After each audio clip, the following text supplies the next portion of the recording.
Hello, my name is Oliver Dresden, and I am doing this Lifey film autobiography because I think that it's something that will be fun to look back on in the future as a time capsule on who I was at the beginning of the year 2017.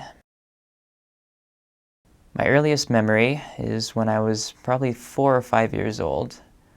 I was at my dad's graduation. My dad went and got a PhD at the University of South Carolina, and it was in international business.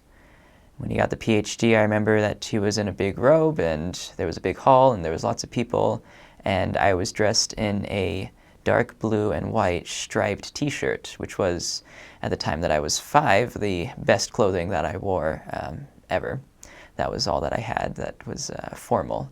And that was my earliest memory, was wondering why my dad was wearing a square cap that looked like the character Frollo from The Hunchback of Notre Dame. I didn't realize what was the significance of that. And in family photos, you'll kind of see that confusion on my little face of trying to understand what was going on. But that is the earliest memory that I have, and it is, for that reason, cherished. I was born while my dad was at school at the University of South Carolina. I was born in the hospital in Lexington, and that is where I was until I was about 3 years old. When I was about 3.5, my family moved to Conway, which at the time was a regular town, but is now a suburb of the city, Myrtle Beach. I have lots of memories from there. I was very little. I probably spent more time out in the yard than in the house. Running around in the bushes, kicking a soccer ball around, getting mud everywhere. Those were the toddler days. After a few years living there, we moved to Myrtle Beach, and that is where my family bought our first house. And so at the time there were 6 children, 2 parents, so there were 8 of us, and this was the first house that we'd ever had. Myrtle Beach, South Carolina is a nice warm place. They say climate-wise it's a Mediterranean climate. It snowed twice, worth mentioning. Once that was enough to make a snowman, I remember. I've only made a snowman once when I was a child, and it rained a lot most of the time. It was a very humid place, right up on the coast, about 10 minutes away drive from the beach. It's a very nice, warm place. Lots of mosquitoes, lots of trees, lots of greenery, lots of wildlife. There's beetles and bears and snakes and all the charming things you can think about in the South. I didn't spend that very much time on the beach, but it was very close, and the salt air would kind of blow through during the breezy seasons, and it always kind of smelled a little bit salty, and my dad said that it kind of would wear down the wax of the cars. I don't know how true that is. I'm not a car guy, but that was how close we were to the coast. I was a quiet kid. I didn't go out of my way to talk to people. I kind of stuck to myself. I loved reading. I learned how to read by the time I entered kindergarten. That was a proud accomplishment. I remember the first book I read was Green Eggs and Ham by Dr. Seuss. I finally knew how to read, and so I read through a whole book. I mean, it's a short book, but it's a good one. And it's, I guess it would be my favorite childhood book because it was my very first book. And it was a happy moment for my parents to see that I was progressing. And that love of books stuck with me. There was a program at my elementary school called Books at the Beach, where if you read enough books and recorded that at the library, then you could qualify at the end of the year to spend an afternoon on school time instead of being at school going to the beach. And you'd bring a towel and you'd bring a book. And we would all sit out there for an hour or two, and we would all read, all the avid readers from the elementary school. I qualified for Books at the Beach every year, from kindergarten through 5th grade. It was a fun experience. I got to go to the beach, and I got to read books, which was my favorite thing to do. When I finished middle school in South Carolina, my dad had lost his job. He was teaching business at the university, the local university in Myrtle Beach, and he got a new job in North Carolina. This was this was a big change. I had been born in another city, of course, and had grown up in Conway and Lexington. Myrtle Beach I had lived in for 10 years, and so it was a big change to be moving out of the state to go to North Carolina, to a town called Hickory, which at the time was small but growing. The school standards were different across the state line and certainly county to county. The county that I was in growing up, I had tested out into an accelerated program for elementary school students. By the time that I was in 5th grade, my reading level comprehension was at an 11th graders level. And my math skills were high enough that I was allowed to skip 2 years of math and begin middle school math while I was in elementary school. And so I was able to do that through middle school. By the time that we moved to North Carolina, though, I was in high school, and I had tested out of a year of English and 2 years of math, which put me ahead of the other students in a way that that county was not prepared for. However, with that change, there was the different standards, the different concepts, different books from literature classes, and different math standards as to the different formulas and different strategies and the pace. I did end up having to kind of peel back a year. I stayed in the regular English classes, and I slowed down in my math and took the regular courses with some of my peers towards the end of my schooling there. But in high school, I found a few things that I liked. One was the language, the French language. I needed to take 2 credits to graduate high school in that county. We needed to take 2 language credits, and there were 3 Spanish classes, and there was only 1 French class, and I wanted to be different, so I chose the French class. I rather enjoyed it. It was fun. My sister, one of my sisters who went to high school with me for a year, we had an overlap there. She also took French, and we had a secret language that we could talk in front of our family, and they wouldn't know what we were talking about. That was my sister Adelaide. She's just 1 step above me in the family and age-wise. With that outgoing of language, I also discovered that I liked public speaking, and so I took theater arts classes. This was something that I had been thinking about for a while, and I had auditioned and made it into Beauty and the Beast in middle school in South Carolina, and I wasn't sure if I would be able to continue that streak. It was, for a quiet kid, it was rather outgoing. But I found that I enjoyed it. I took the classes, and my junior year of high school in North Carolina, we wrote a play as a class. We based it on local urban legends from North Carolina or from the Deep South, from Georgia, ghost stories and those sort of things that you would find in the South. I wanted to do something that had to do with the swamp monster, but we couldn't quite figure out how to do the technical aspects of that. But the swamp monster, that's a good Southern legend, urban legend.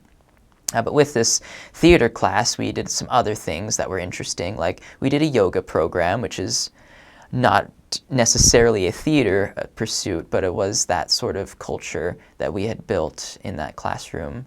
We wrote our own plays together, we did yoga together, and one year we also did a poetry out loud competition in which I won. I never did actually find out what place I was, but I was within the district. I had scored. I did not win, but I did enjoy reciting poetry, and that was fun. That was something that started to mean a lot to me, and sort of led me to realize that I could have a future career looking into these sort of things, that I could be a public speaker, that I could be in front of groups of people and have the confidence to speak my mind and maybe debate or be a politician or a lawyer or something like that. These were the ideas that started to come in. After my junior year of high school, I was living in North Carolina at the time. My parents had some severe disagreements and ended up separating. They did not get legally divorced, and to this day they are not, and I hope that they never do. My mother decided that she would move to Utah and be closer to some of her family. She has some family here in Utah, and so I decided that I would go with her. And at the time, it was myself and my younger brother who were still living at home. Our other 4 siblings had moved out. They were older and grown up. And so I moved to Utah. And again, this was a big change. I was in high school. I was about to start my senior year.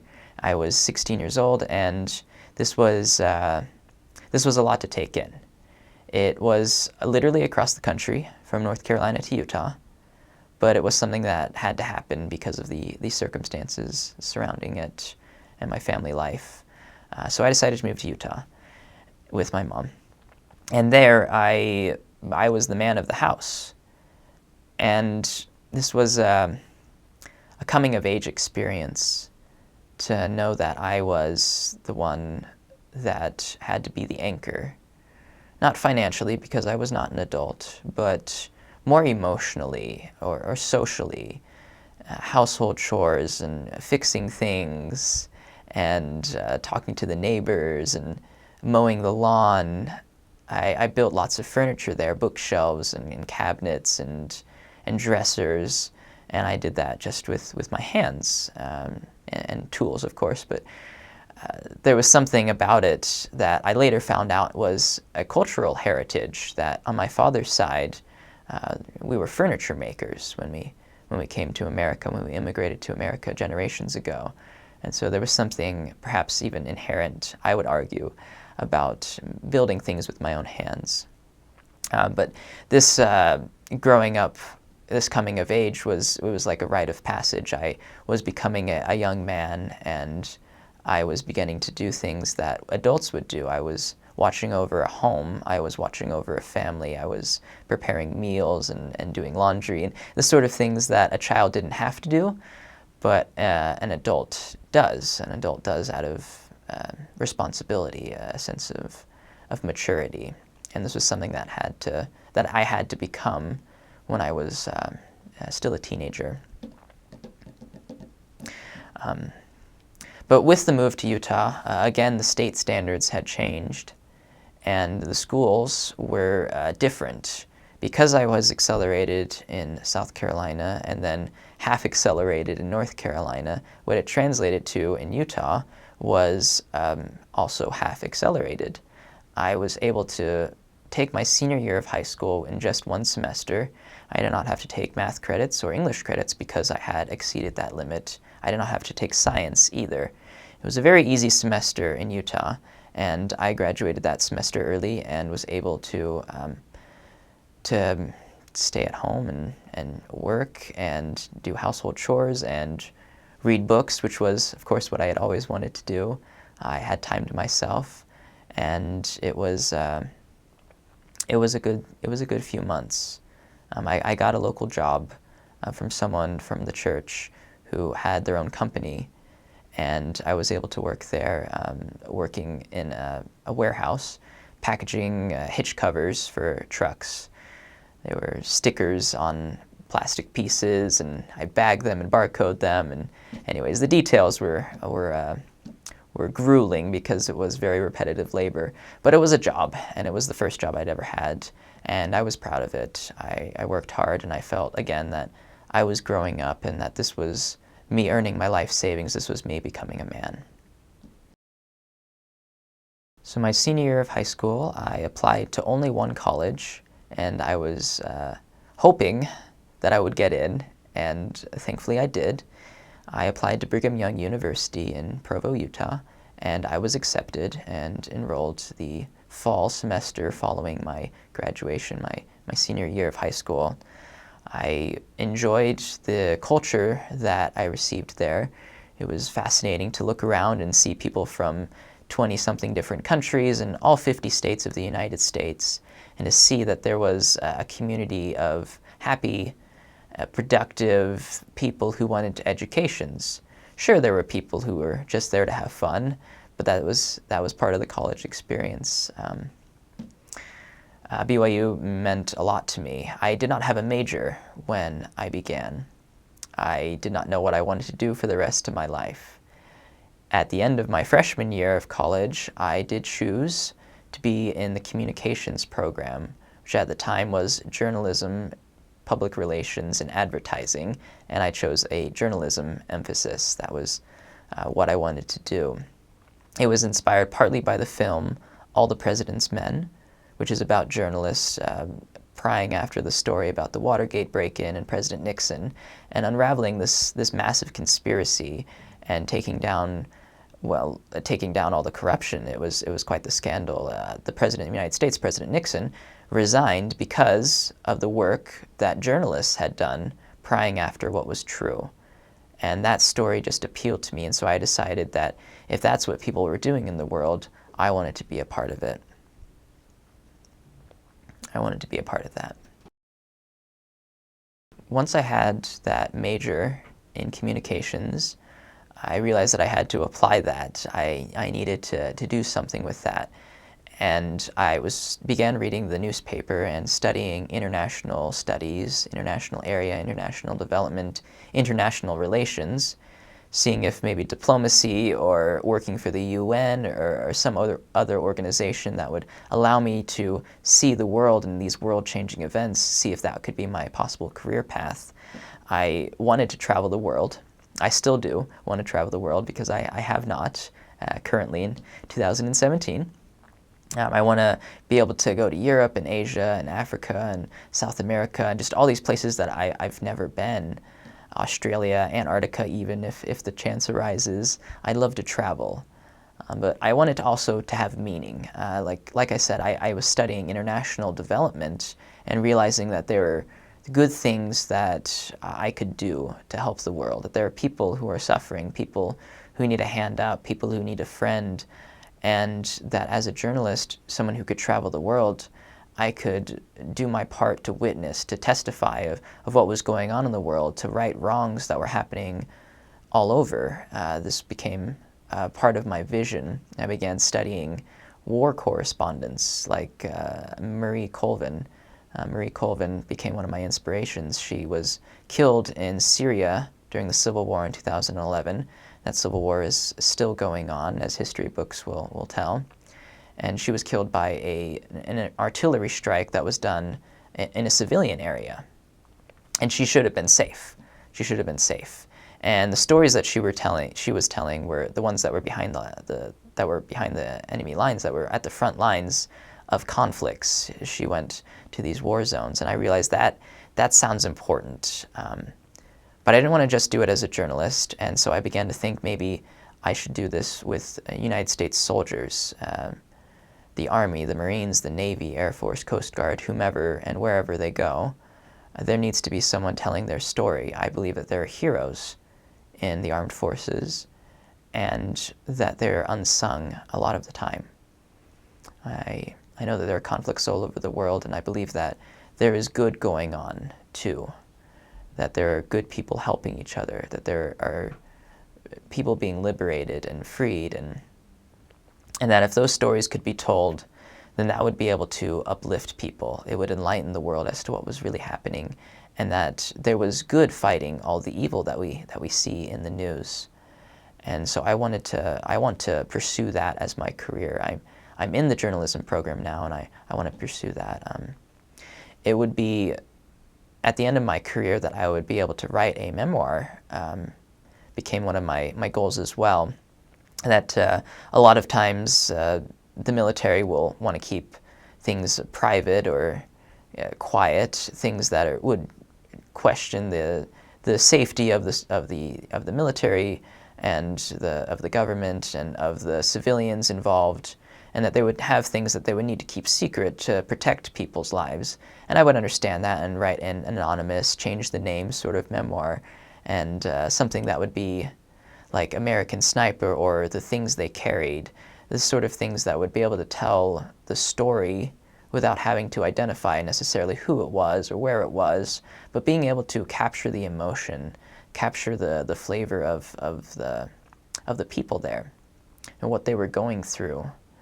That would be, I think, a powerful memoir to make at the end of my career as an international war correspondent, journalist, reporter sort of person. And so that's my career goal, is to do that. And then maybe after I retire, I will move to Colorado and start a farm, because like I said, I've always loved building things with my own hands, and I think farm work is is a worthwhile, respectable occupation.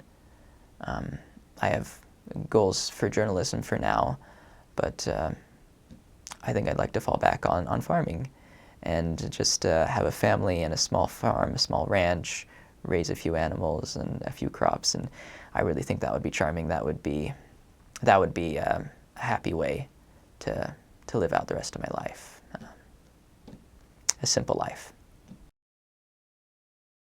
So right now, while I'm at college, it's been important to me to always have a part-time job. I'm enrolled at school at BYU full-time, but it's important as well to have a part-time job.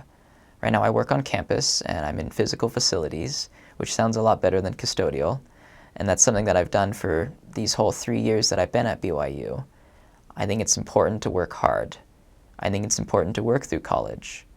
I think it's important to not be ashamed of any job, to not feel like I'm above any sort of work. When my father was at BYU, he worked in custodial and in catering, and he worked in these manual labor jobs, and he enjoyed them, and he excelled at them, and he taught that principle to me, to never be ashamed to work hard. Because that's how nations are built, that's how companies are built, that's how anything is built, is people starting from the bottom and working hard. So to fund myself through college, I have been working on campus, and I've been working hard, and I've been sweating, and that's how I've been earning my bread. And that's important to me. And it's important to me now, it will be important to me later, and I want my children and my grandchildren, I want every future generation to know to work hard and to never be ashamed of that. That it's important to learn that work ethic, it's important to earn what you have, and that there is no greater satisfaction than earning and knowing that you've earned something, to be able to look at something, a product or a car or a home or anything like that, and saying, I earned that by the sweat of my own brow. I owe it to no one else. This was my hard work that translated into this, and that is a great sense of satisfaction, knowing that you've worked hard. And that's something that I'll be doing for my college degree as well, knowing I worked hard for this, I studied hard for this, and it's something that is mine. It's something that's mine, and that's important to me. My family consists of 8 people, 2 parents, mom and dad, and then 6 kids. I am the 5th of 6 kids, and I love my family, and I admire my siblings a lot, and I'd like to say a few things about what they each taught me. My oldest brother, Robert, was very influential for me when I was very young. He taught me how to swim, and that was very important to me because it became something that I enjoyed. I like swimming, I like hiking, and he's the one who showed me the example of how to do these things. My brother Robert also taught me how to play baseball, and baseball has become a passion of mine. I enjoy doing that with friends, just playing catch or running around in a field and or in a baseball diamond and playing baseball. It's something that's really quite energizing, entertaining. I love it, and I think everyone should play it. and I'm grateful for my brother to have shown that to me. My next sibling, Madeline, my sister, she taught me compassion, and she taught me mercy. Whenever kids were bullying me at school or whenever I was feeling down, I knew that I could always come to her and talk to her, and that she would have kind words and a hug, and that meant a lot to me. The compassion that she showed was an example for me to pay that forward, to show that to other people, to show them that kind of love.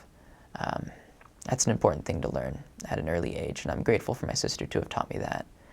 My next sibling is my brother Alex. He and I roomed together at college at BYU for my first 2 years, and he taught me about responsibility. He taught me about working hard and cleaning up after yourself and being considerate of others, roommates and ward members and neighbors, and being nice to people.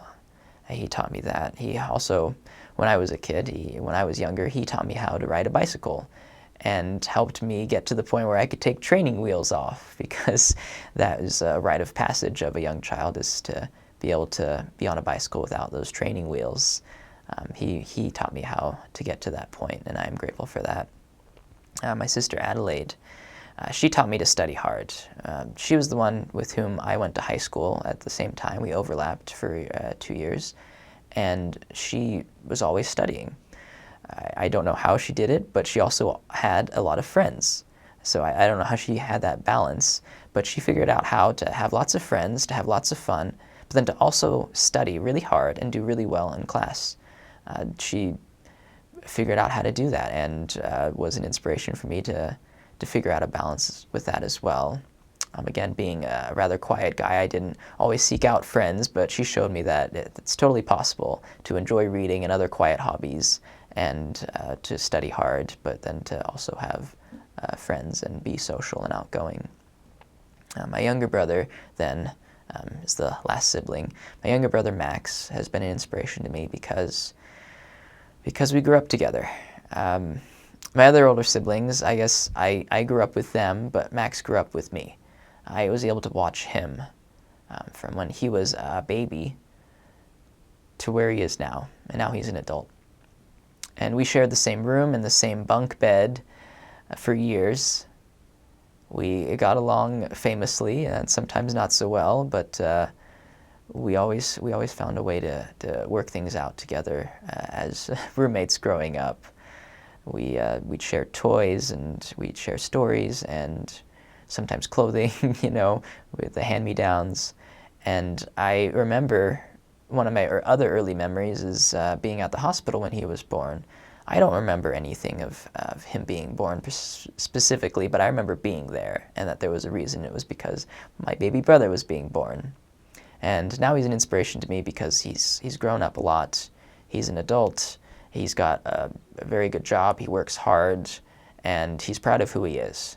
And that's important to him, and so it's important to me.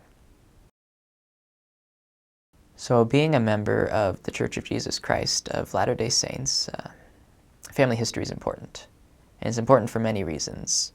For one thing, we talk about a family tree, and in that metaphor, the trunk of the tree would be myself, and my offspring would be the branches that grow off.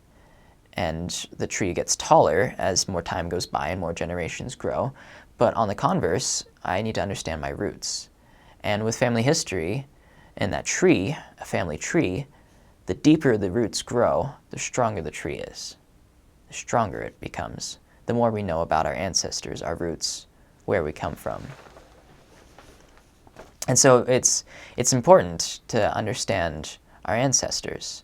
And my sister Adelaide has been very good about cataloging the chronology of our family. And from what we've been able to discern on my father's side, we were Prussian furniture makers. And so that's part of my heritage then, is a furniture maker. So I have that cultural heritage of liking to build things. At the time that my ancestors came to America, it was at the turn of the century, and they were part of that influx of immigrants to America. And the country that was listed was not Germany, it was Prussia, because at the time that was how it was identified. And they crossed at Ellis Island. Their name is in the ledger, which is a claim to fame for my family. They moved to Chicago, and they struck up their business from there. But further back, we've been trying to trace them, and the furthest we've gotten to is back to Germany. And there, the family name Dresden rather drops off the radar. As it is, that is a city in Germany, but it's not a common last name. It's not a last name at all. And so we're starting to think that maybe it was a made-up name. And the history of made-up names in Germany dates back to the influx of Jewish immigrants from Russia. And this is going way back. This is a deep part of history. But that a lot of Russian Jews during some of the pogroms, they came to they went west to Eastern Europe, and a lot of them ended up in Germany, and they had Russian names or Jewish names that would then become adopted. They would change their names when they came to Germany, and they would get a common word, like the name of a city, perhaps, like Dresden. And so our family history is showing that maybe our ancestors were Russian Jews who came to Germany, and then they came to America, where they may have even Americanized the name. We're seeing an evolution there of coming to different countries and trying to fit in. which is an important part of our family history on my dad's side. On my mom's side, it's harder to trace because my mom's from South Korea, and all the records are in Korean, and they're carved on the side of mountains. And there's nothing, there's no paper catalogs and such that we would find in Europe, in monasteries and such, or in record halls. And a lot of it is in, well, I would say actually all of it is in Korean, in the Korean language. And not speaking the language myself, those records have been completely inaccessible to me. But from what we do know from my mom's mom, my grandmother, is that on her side, we're from a line of nobility, of Korean nobility. That line has since no longer has that title of nobility, Korea being what it is today. There are no longer judges over the land as our ancestors were. Our ancestors were judges, kind of like, I guess, senators or governors. They were judges at the time. And that's where our family line comes from on my mom's side. So being a member of the LDS Church, family history work has the side of temple work as well. We believe that our ancestors need to have covenants made with God, and that we can do such for the dead in temples. Our ancestors, we can do those proxy. And my sister, who has been doing this family history work, has a batch of many names of our family members, our ancestors, for whom I will have the privilege of performing ordinances like baptism in the temple for my family. And they're my family. It's important to me to know that I can take a part in my family's heritage, that I can help my ancestors, that the veil between heaven and earth is thin, and that there are ways that we can help each other out. And I'm excited. The batch of names that my sister gave me, she asked for me to complete them within 2 years, but I want to complete them within 1 year. It'll be a good experience to do that family history work in the temple, and to have those covenants made for my ancestors. I think it will strengthen our family bonds and certainly help me to understand more about God and about heaven. That'll be important to me. In the LDS Church, the young men and young women are allowed to serve what we call missions, and I served in the California Roseville mission, as it was called, in 2014. And at the time, it was also nicknamed the Almost Mission. It almost goes up to the border of Sacramento. It almost goes up to the border of Oregon. It almost goes up to the coast, and it almost goes to Nevada. It's a small blurb in between all of these places, and that was where I lived and where I served for 2 years, testifying of my testimony of Jesus Christ and of the restored gospel. It was a very important time to me. It was also nicknamed the state of Jefferson, but I won't get into that. There's a secessionist movement that's been going on for a couple of generations. It was an interesting piece of history to understand about the area that I was living in. Geographically, I was told that in the Sacramento Valley, that area, 75% of the world's rice crop is grown there. And I would believe it. Going up the highway, you just see from miles around, just for hours down the highway, just to your right and to your left, all you can see is rice fields. It's a lot of rice, and there's a huge industry in harvesting those rice yields. Where I served was also in the city, in a suburb of Sacramento and other smaller towns, and then up the line of some rural communities that had become cities over the years as they had evolved. In October of 2012, the president of the LDS Church made an announcement that the age requirement, the minimum age requirement, would now be standardized and lowered across the whole world. So any member of the church, any male 18 years old and and females 19 years old could serve an LDS church mission. And at the time it was 19-year-old for male and 21-year-old for female. So this was a big change in the dynamic. And I did not serve my mission until 2014 because I was not ready until then.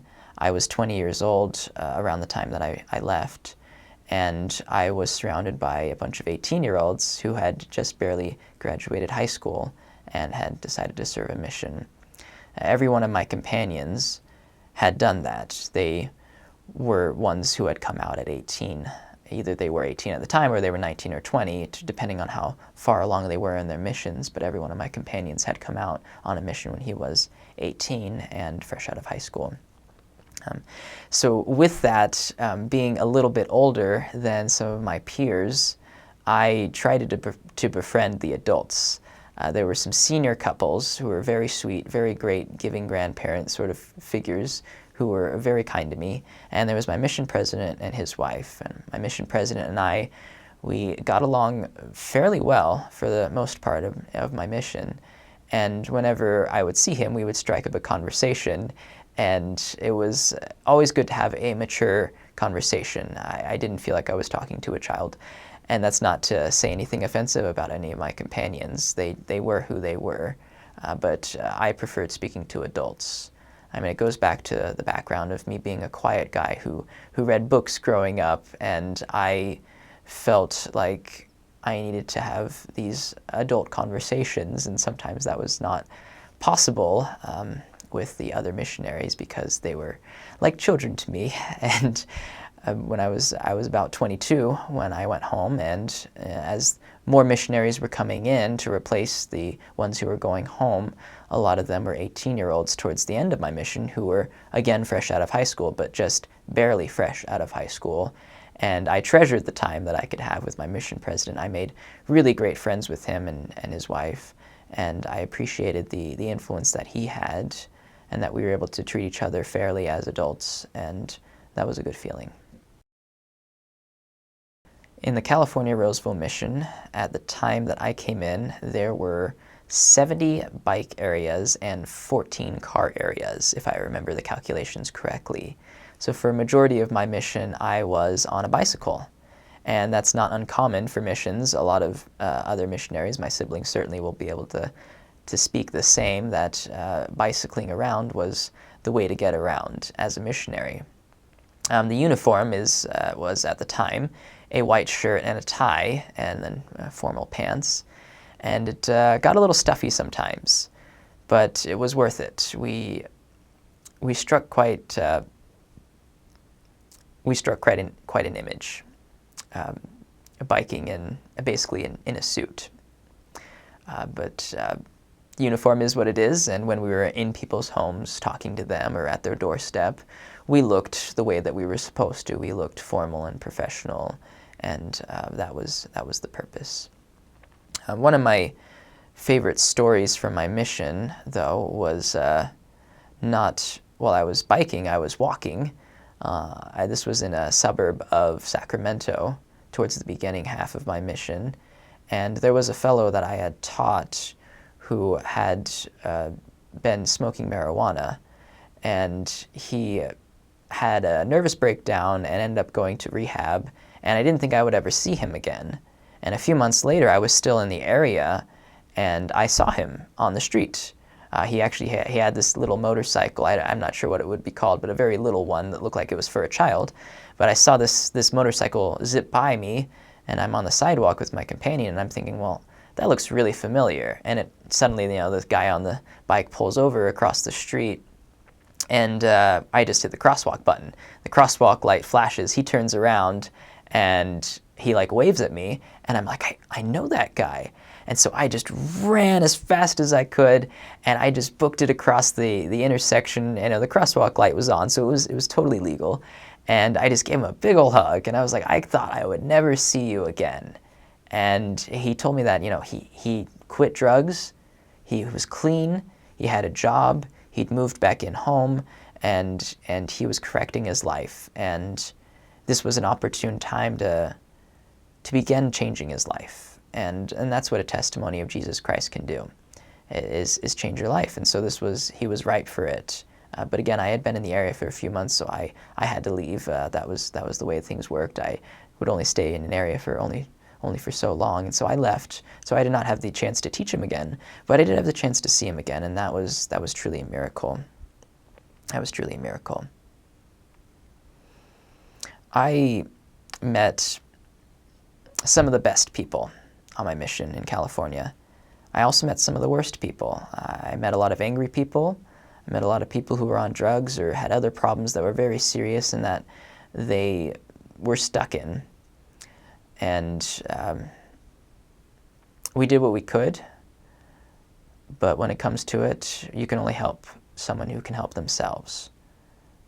If someone doesn't want help, then they cannot be helped. And that was something that I had to learn very fast on my mission, especially concerning people with addictions. It's a plague, and it's one that needs to be cured from the inside. Needs to be cured from the inside. Someone really needs to want to be free. And even then, it's still a battle. It's still a journey that I will not downplay it. It's an important journey for each individual. But a lot of people would get in these ruts and would be humbled by them and would want to learn more and would want to know what more they could be doing with their life. Not just what they needed to stop, because they knew that they needed to stop, but what did they need to replace that behavior with, that activity, that drug, that whatever? What did they need to change and put in its place to make themselves into a better person? With, instead of being addicted to a bad thing, addicted to a good thing. They needed something to fill that hole in their life once they had quit.